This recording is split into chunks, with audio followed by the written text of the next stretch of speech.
Hello there guys and welcome back to the channel. So in today's video we're going to be doing the boss rush week 1 with 4-star champions only, and actually pretty much all of them are quite a bit older 4-star champions, and Colossus in fact is even only a 440 champion. Now I did try to do this yesterday on the stream, but I really wasn't kind of like playing my best after work. I was just absolutely tired, my eyes were shutting. And yeah, so I was quite annoyed with myself, the fact that I got to the final boss at the end, but I messed up on the final boss and I obviously didn't want to use any items. So literally the first thing I did this morning when I woke up, kind of like on my way to work and just before work, kind of like cleared this with 4 stars on my first try, if I may add, so I was quite happy with that.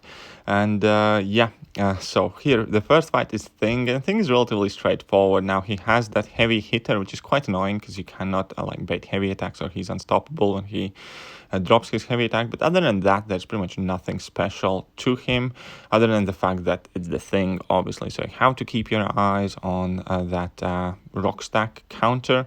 You need to be careful, and that's about it. I'm using Void for no particular reason. He has a decently good Thing matchup. You can also use any other champion as well. Like I was initially using Aegon, but then I realized Aegon doesn't really work great for some of the later matchups, and Void has a better chance, let's say, against Mr. Sinister, for instance, so on and so forth. So yeah, Void it is. And here we can see that slowly but surely he's going down. Here we go, Sentry, how his moment to shine, dropping a level 3.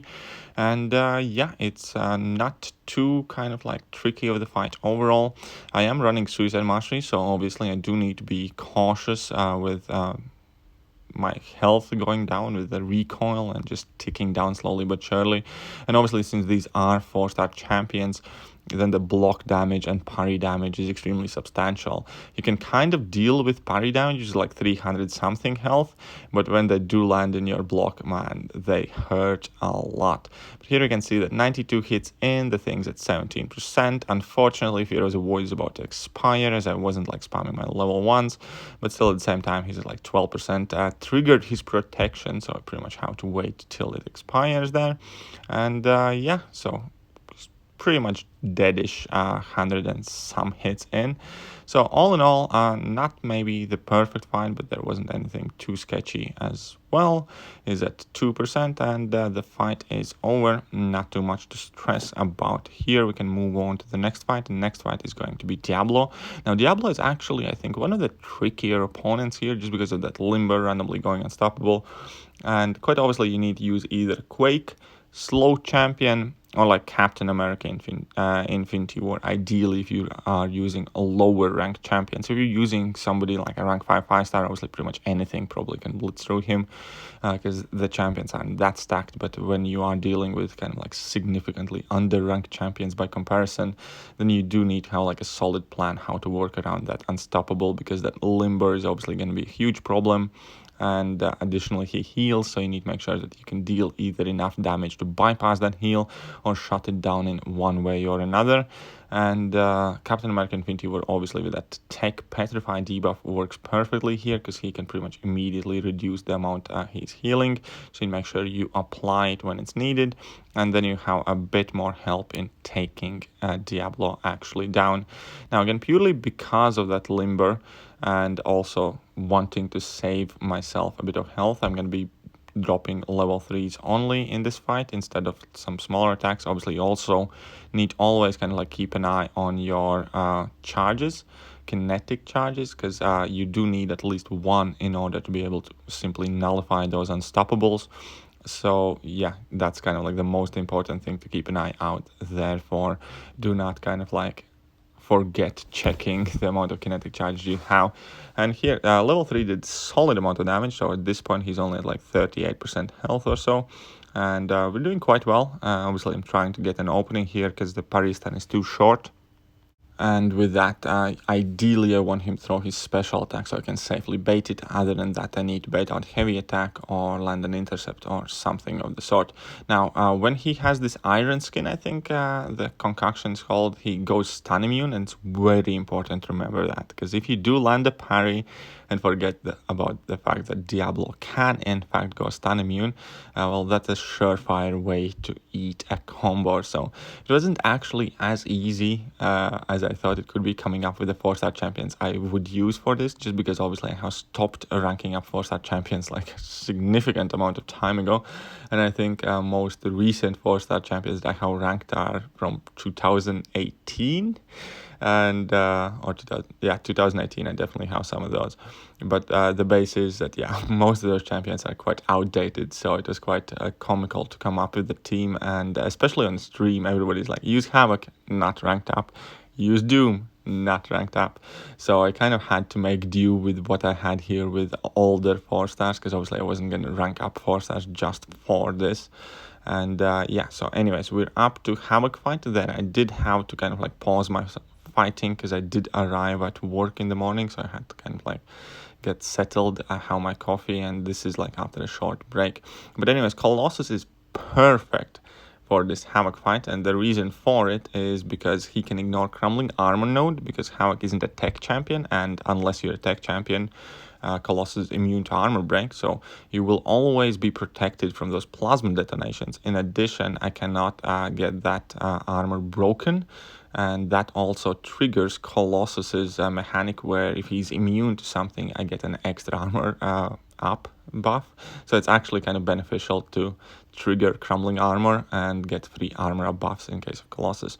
Obviously, another great thing is the fact that Colossus is not a robot champion, therefore willpower is always present throughout the fight, and it lets me maintain my health relatively high, and that is super important considering that Colossus, he's a rank 4, he's not a rank 5 4-star, so he's not even a fully leveled up 4-star champion here.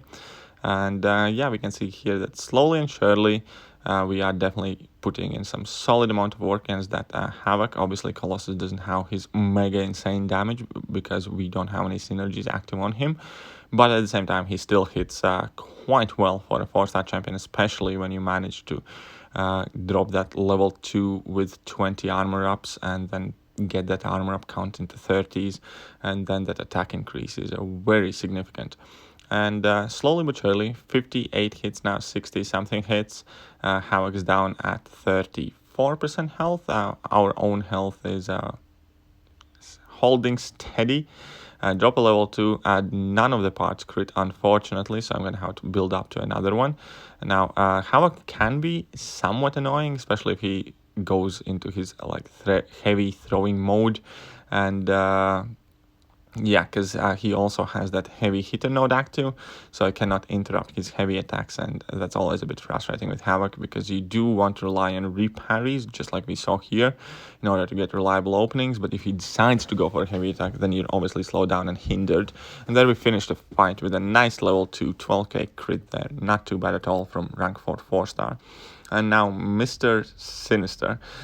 In its all actuality, obviously Starlord is far from ideal counter to him, because I cannot heal block him, and Starlord does crit, so he will regen a quite bunch. But the only kind of like reasoning here for bringing in Starlord was that I thought that Starlord will be more than capable of handling this fight.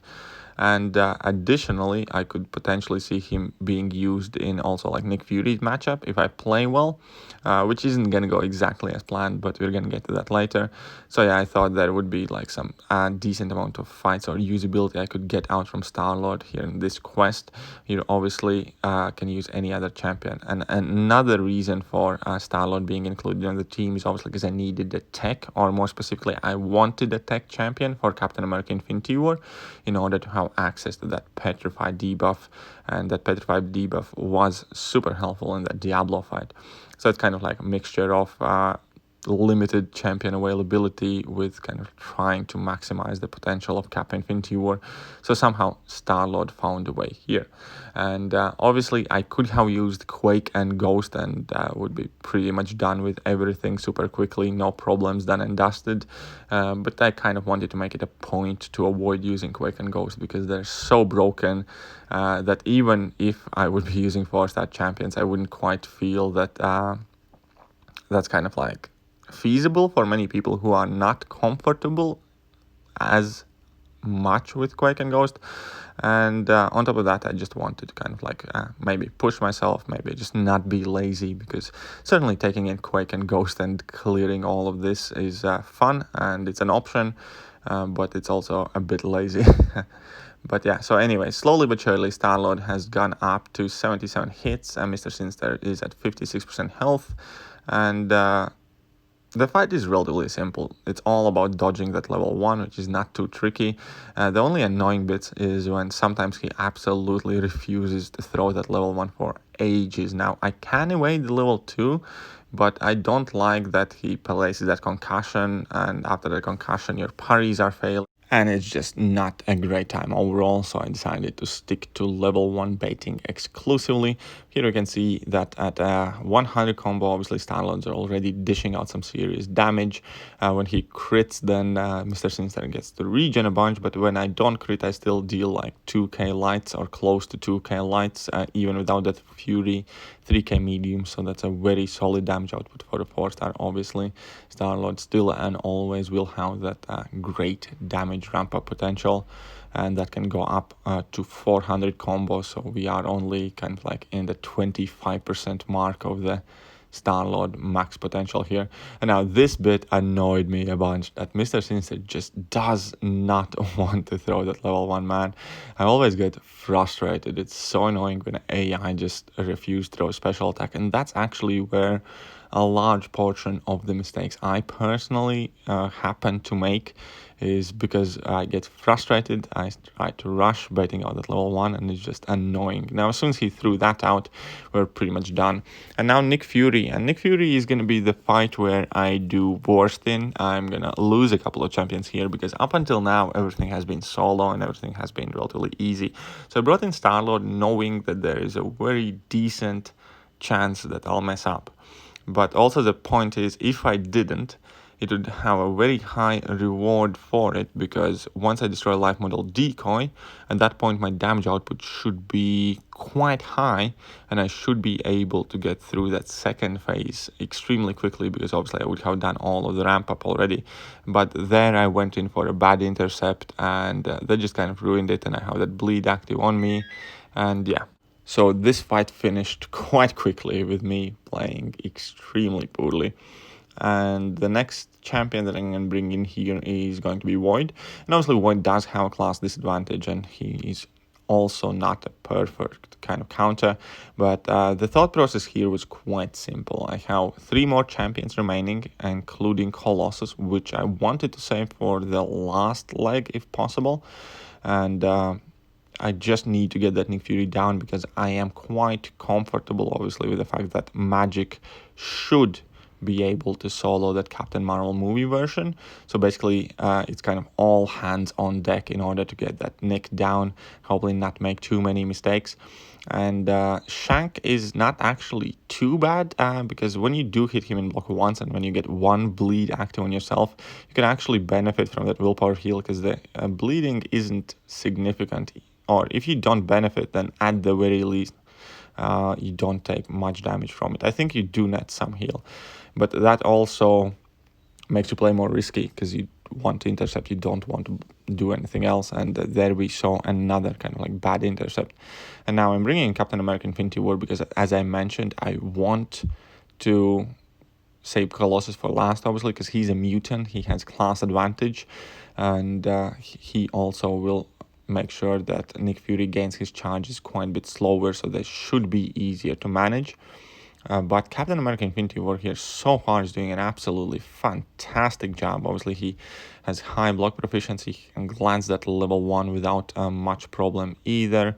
And yeah, it's not too bad at all. Unfortunately, here I make a mistake. He does go unblockable. I did not fully await that special one. But after the parry, he's not unblockable anymore. So I drop another heavy attack and he is in his like last phase here. Additionally, the disorient debuff that he placed on me is healing me up with willpower a bit. And in this second phase, I want to slow play it as much as possible at first, whilst he's obviously degenerating. And when he will hit his 30% mark, or close to 30%, then I want to drop my special 3, ideally with Fury and 5 of those kinetic charges active. And now I think I triggered the Fury there with 5, if not then 4, which is close enough, and that leaves Nick Fury with 7%, so I basically can like need to land another combo, which I just block bait a couple of hits, and yeah, 1% here, and one more hit, and the fight is over. So Captain America Infinity War here did a very solid job with his tankiness, and finished off Nick Fury despite the class disadvantage. And the last fight is obviously relatively simple. It's just Captain Marvel movie version. Not much to do here aside from get to level 2, spam the level 2, and watch the Captain Marvel die. And yeah, I will make a mistake somewhere in this fight, I think, but the limbo plus obviously the armor breaks that she plays on me through the block will kind of get me some healing, and yeah, that's gonna be pretty much it there. So here again, oh yeah, this is the second level one. I did get clipped by the last beam. It's always a bit awkward. It's not difficult to avoid, it just, I don't know, sometimes it's a bit awkward.